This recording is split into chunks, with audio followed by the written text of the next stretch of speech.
When my girlfriend was at her lowest, I broke up with her. Years later, after she found success and fame, she used every means possible to marry me. Everyone said I was her one true love, her most treasured husband. But in reality, every night she brought a different man home, shattering my heart and turning me into a laughingstock. I never fought back, I never cried or argued. I simply moved into the study, quietly staying out of her way. She hated that. One night, furious, she kissed me roughly and whispered, "Aren't you jealous?" What she didn't know was that I was sick. While she spent each day trying to hurt me, I was silently counting down how many days I had left to live. In the third year of our marriage, my wife, Claire, started keeping a young, handsome college student. His name was Ryan. He was tall, good-looking, and exactly Claire's type. She kept him around for over 6 months, longer than any of the others. My friends warned me to be careful. They said Claire seemed genuinely attached to Ryan. First time I met him was on my birthday. That morning, I'd woken up with a nosebleed that wouldn't stop. At the hospital, the doctor told me I probably wouldn't live past spring next year. Nodded calmly and said, "That's fine." I wasn't afraid of dying, I just didn't want it to hurt. There was an expensive medication that could ease the pain, but I didn't have enough money to afford it. So I went to Claire's office to ask for help. That's where I ran into Ryan. He had just graduated and was working as Claire's assistant. There was a meeting, so I sat in the lobby to wait.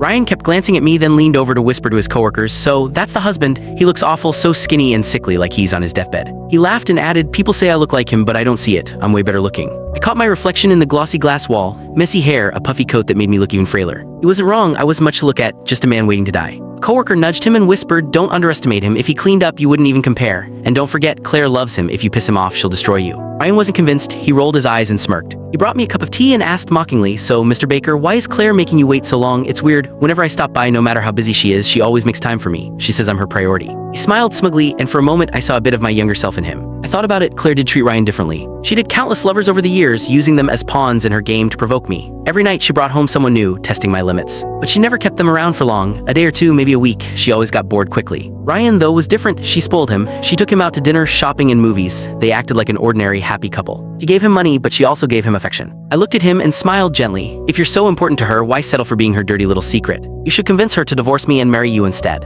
Ryan's expression darkened instantly. He glared at me, his voice shaking with anger. "You're the one who's useless here. You're nothing but a kept man. You only got to her first, but now you're old, you're ugly. What could you possibly offer her?" His coworker hurried over, pulling him away, clearly worried I'd be upset. But I wasn't. I promised myself long ago that I wouldn't get angry because of Claire. I wouldn't feel sad because of her. And I definitely wouldn't stoop to competing with her lovers. She wasn't worth it. 3. Ryan was pulled back by a coworker, but he lost his balance, fell to the ground, and shattered the teacup in his hand. Blood poured from the deep cut on his palm, pooling on the floor. Through the glass of the conference room, Claire saw what had happened. Under the watchful eyes of everyone, she threw down her papers, pushed the door open, and hurried over to Ryan. She grabbed his hand with visible distress, frowning as she examined his injury. Her voice was cold as she asked, "Who did this to him?" The coworker who had tried to help Ryan stepped back in fear, their face pale. I let out a dry laugh. "It was me, and honestly, he deserved it." Ryan gritted his teeth and glared at me, then shouted, "Yeah, I deserved it. I fell for someone I shouldn't have. I'm the one being called a kept man, a plaything." "But Claire," he said, looking into her eyes with a mix of defiance and passion. Click the link on the homepage to watch the full follow-up for free.